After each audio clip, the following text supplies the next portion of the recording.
네, 새정치민주연합은 재보선 이전 5석에도 못 미치는 성적으로 이렇게 완패한 것은 결국은 국민들이 야당의 잘못된 공천을 비롯한 무능을 아주 통렬하게 심판했다고 일단 저는 봅니다.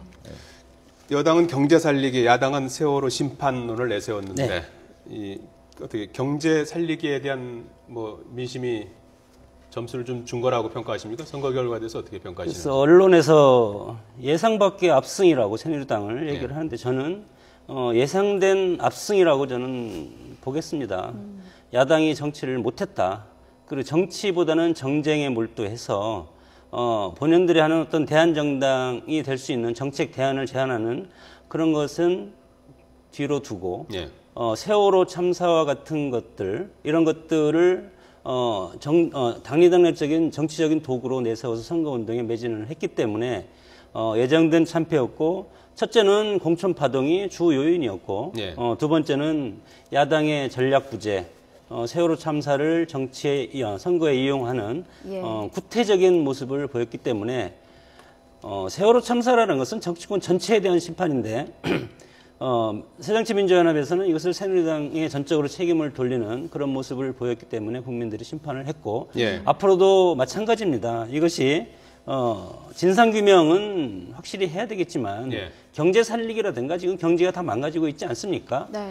여기에 야당과 여당이 서로 힘을 합치라는 유권자들이 준엄한 명령이라고 봅니다. 네, 예정된 참패라고 말씀하셨는데 네. 그렇기 때문에 사실 이 책임을 지고 오늘 김한길 안철수 공동대표가 동반 사퇴를 발표할 수도 있다 이런 좀 예상이 좀 나오고 있거든요. 네. 앞으로 이 야권 권력 구도가 어떻게 좀 흘러갈지 관심입니다. 야권의 권력 구도가 문제가 아니고요. 예. 야권 전체가 재편돼야 될 겁니다, 아마.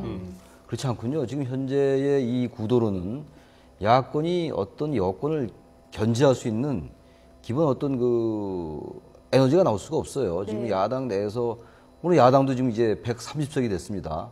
절대로 적은 의석이 아니죠. 예. 이러한 식의 패러다임을 가지고 언제까지 여당을 대항할 수 있을 것 같아요? 못합니다. 지금 이제 당분간은 큰 선거가 없죠. 이제 네. 내년 후년에 총선거가 있고 그 1년 있다 또 대선이 있는데 1년 7, 8개월 후에. 근데 이런 식으로 항상 야당 내에서 486 정세균계 그리고 친안, 친김, 김한길, 안철수 이런 식의 이런 세력의 역학구도의 변화 이런 건요 아무런 의미가 없습니다. 그건 그들끼리의 패권주의에 불과한 것이고 예. 그런 것들을 물론 여러 가지 이제 요인들이 많이 있죠. 투표율이 낮은 것도 있고 휴가철 여러 가지 있습니다. 원인이란 건 한도 없는 건데 본질적으로 뭐냐?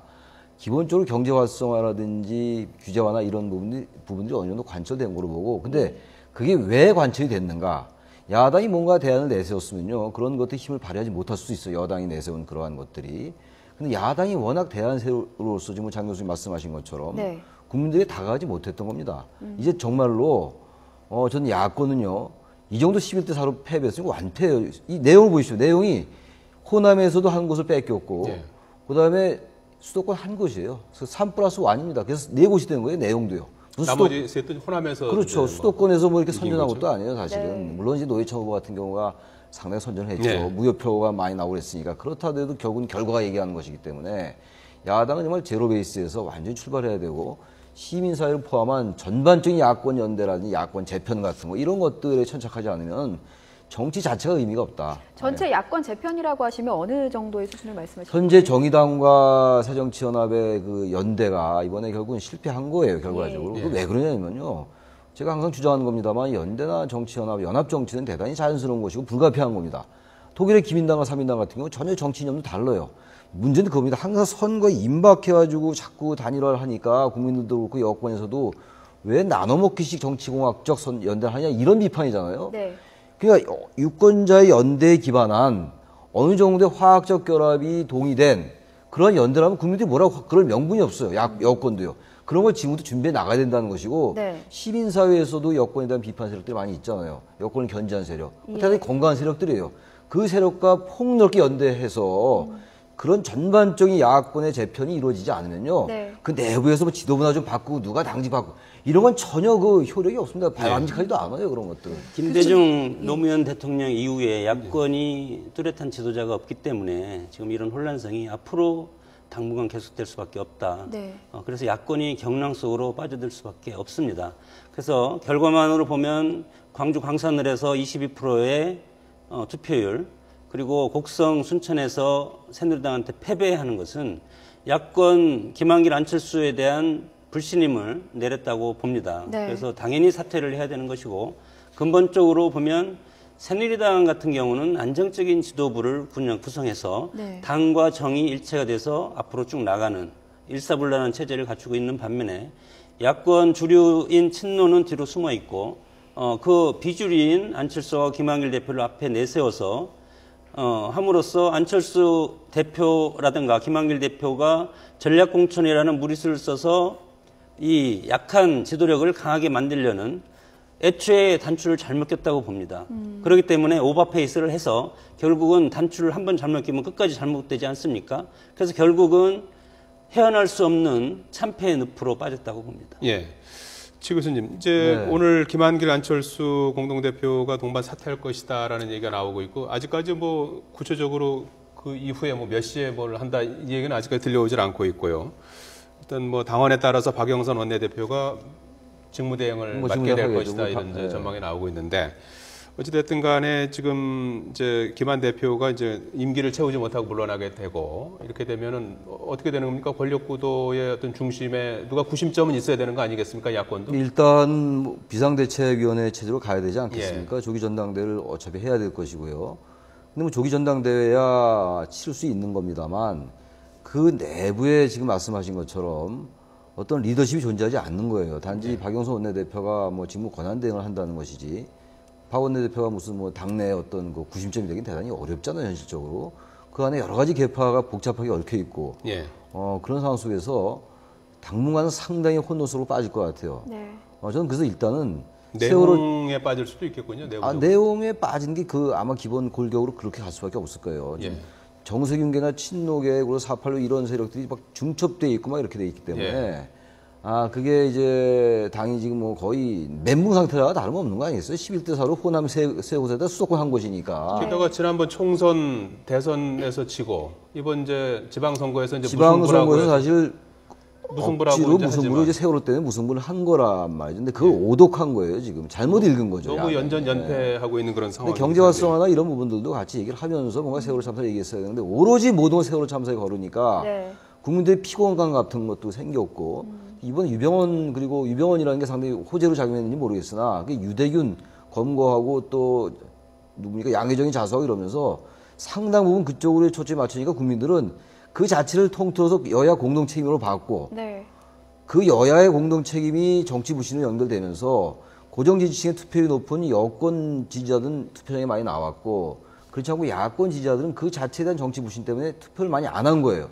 그러다 보니까 몇 개 지역구 같은 경우야 물론 투표율이 높았으나 호남도 22% 정도밖에 안 됐고요. 네. 수원도 전부 20% 중반대예요.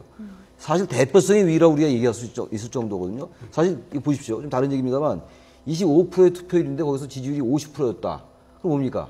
전체적으로 전체 유권자 한 10몇 프로만 지지를 한 거예요. 네.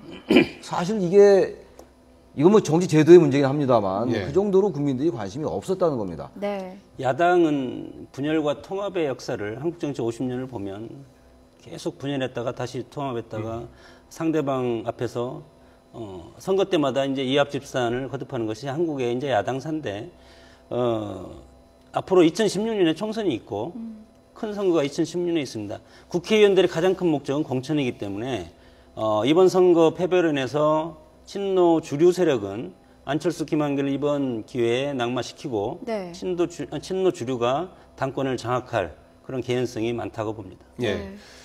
자, 지역구별 선거 결과를 좀 살펴보죠. 이번 선거에 사실상 최대 이변이기도 하고 여당 압승의 하이라이트다 이제 이런 표현도 나오고 있는데 순천 곡성의 이정현 후보가 이제 당선됐다는 건데 3전 4기 끝에 이제 지역구도 타파를 이룬 거 아니겠습니까? 어떻게 보십니까? 이게 이제 지역구도의 벽이 이제 허물어지기 시작했다라고 이제 볼 수도 있을 것 같고 한편으로는 또 이정현 의원의 어떤 개인기로 이제 당선되는 일시적인 현상이다 이렇게 이제 시각이 엇갈리고 있는 것 같은데요. 좀 양면성이 다 있다고 좀 봅니다. 지금 지난번에 그 지방선거에서 김부겸 후보가 대구시장 선거에서 상당히 선전했어요. 40% 넘는 득표를 했고 이번에 이정현 후보도 광주에서 출마를 세 번이나 했었잖아요. 네. 예. 그때도 상당한 득표를 보였어요. 그래서 이번에 정말로 이정현 후보가 당선되냐 안 되냐가 최대 관심사 중에 하나였습니다. 예. 단순히 무슨 대통령의 핵심 측근이 되느냐 안 되냐 이런 차원이 아니었죠. 예. 만약에 이정현 후보가 수도권에 출마했다면 뭐 그런 쪽으로 이제 관심이 됐겠습니다만 그게 아니란 말이죠. 그래서 상당수 사람들이 그래도 이정현 후보가 낙선될 거다. 그 호남의 어떤 특성상. 근데 당선됐어요. 지금 말씀하신 것처럼 우리나라의 지역주의의 벽을 허무는 하나의 단초가 된다는 것은 분명합니다. 그리고 이 자체로서 한국 정치의 커다란 분수령이다. 저는 그 평가에는 인색할 필요가 없다고 봐요. 대단한 그 수학이라고 볼 수 있고. 예. 이러한 것들이 이제 앞으로 향후 정치에서 과연 영호남이 그리고 충청까지 마찬가지예요. 우리나라 지역주의가 소지역주의도 굉장히 많습니다. 이번에 같은 경우도 순천과 곡성이 차이가 나고 예. 서산태안 같은 경우도 마찬가지입니다. 서산태안 인구도 다르고 이렇단 말이죠. 그러나 어쨌든 분명한 것은 하나의 계기가 될 수는 있으나 여러 가지 요인이 아우러져서 나타나는 게 지역주의거든요. 네.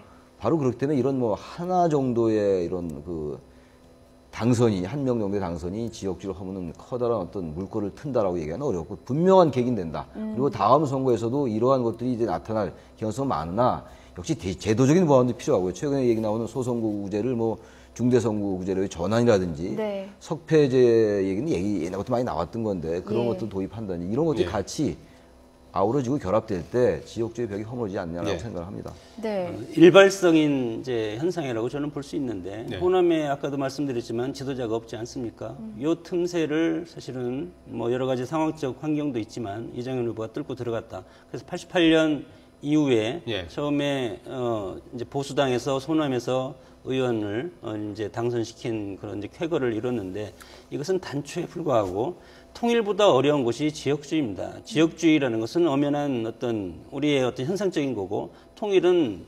휴전선을 허물면 되지 않습니까? 네. 그래서 이것으로부터 지역주의가 타파됐다. 이게 허물어지기 시작했다고 보기에는 시기상조라고 봅니다. 다만 이것을 기여로 해서 요 씨앗을 잘 살려가지고 제도적으로 예, 보완하는 예. 것이 중요하다고 봅니다. 예. 네. 자, 또 수천 곡성 말고도 또 하나의 화제 지역이 바로 서울 동작을이었는데요. 나경원 후보가 뭐 근소한 차이긴 했습니다만 노회찬 후보를 이겼습니다. 뭐 어떻게 봐야 될까요? 야권연대의 부작용이라고 봅니다. 무리수를 던져서 단추를 계속 잘못 끼다가 마지막 야권연대, 당대당을 안 하고 대표도 안 가고 자기들끼리 후보들끼리 야권연대를 했는데 네. 결과적으로 보면 야권연대의 제로섬, 야권연대를 원하지 않는 다수의 새정치민주연합의 당원들이 투표장에 가지 않았다. 그래서 결국은 그 표차만큼 해서 나경원 의원이 당선됐다고 봅니다. 그 사표가 많았던 거, 무효표가 많았던 것도 거기에 대한 뭐 방증이라고 볼수 무효표는 있을까요? 1,400표인데 예. 뭐 그렇게 당락에 영향을 끼칠 정도는 되지 않습니다. 지금 표차로 보면. 다만 정치공학적으로 인위적으로 이렇게 합친 것이 네. 과거에 또 뭐 통진당 사태 같은 것들이 있지 않습니까? 그리고 정의당을 싫어하는 민주당의 진성 당원들이 네. 이것을 거부했다고 봅니다. 그 단일화 관련해서 말씀인데요. 만약에 일방적으로 후보가 사퇴하는 모습을 보였잖아요. 그게 아니라 조금 아름다운 단일화가 됐었다면 결과가 좀 달랐을까요? 어떻게 보십니까? 그러니까 이제 그 단일화 또는 연대라는 게요. 예. 우리가 경험이 한번 있잖아요. 지난 2012년도 안철수와 문재인의 단일화. 그게 별로 시너지를 못 냈지 않습니까, 결과적으로. 예. 이번에 뭐 그 정도까지 아니라 하더라도요.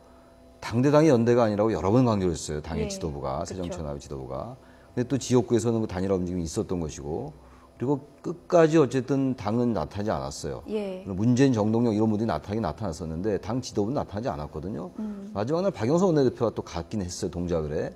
그러다 보니까 이 연대나 단일화라는 것이 화학적으로 융합되지 않았던 겁니다. 네. 그 시너지 효과를 내지 못했던 것이고 단지 그 무효표가 굉장히 많았던 것은요.